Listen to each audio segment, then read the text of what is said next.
Okay, so this is my straight line jig. It's like 12 feet long by 12 inches wide.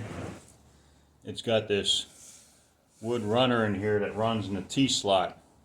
What I made it out of was 1/4 inch short ply plywood that's laminated together with some spray adhesive, some 3M spray 90, and I staggered the joints so to make it more rigid. I've got videos on that I'll post. And so basically this just rides in the T-slot right along the blade. It needs to be waxed up a little bit and loosened up. But on the one end is this block that you see right here. Basically just a stop block that you can move up and down the jig depending on the length of material you're going to run. It's just screwed in with a couple of truss head screws, you know, like as you get with the Craig jig. And I got one screw coming through here that I catch the end of the material with. So the edge of the jig runs right along the blade. That allows me to line up the material so I know that the blade's going to straighten the material out. And I've got a sample piece here of hickory that I'll use, and I'll see if I can set this this camera up to get a decent view of how it's going to work.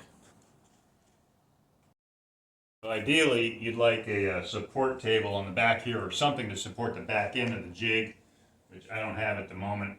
But we're going to go ahead and run this through to give you an idea of how it works. Now this already has a straight edge on it, but again, it's just a scrap piece to demonstrate it. So I'm going to go ahead and turn the saw on, lift the blade up a little bit.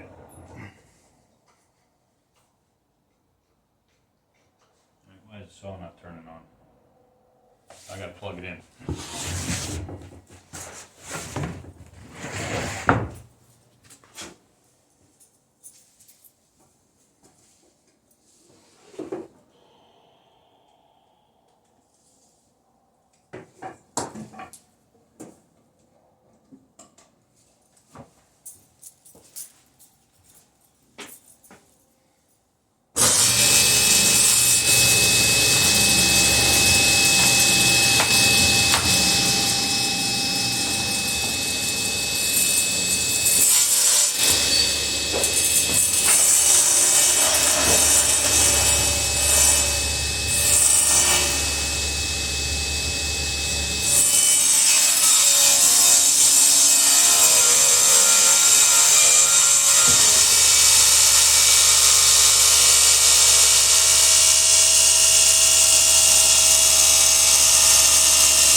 Now, ideally, with this piece of wood, I should have had the block placed further to the front of the jig so that I could have seen the edge of my material in relation to the edge of my jig. Because again, the edge of your jig determines the line of cut. Makes it real simple. Runs in the T slot, so you don't have to use your fence. But you do need the fence in the construction of the jig.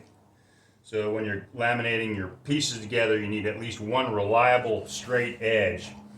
And then, as you'll see in the videos of me making it, you use the fence in conjunction with the T-slot to install the runner underneath it.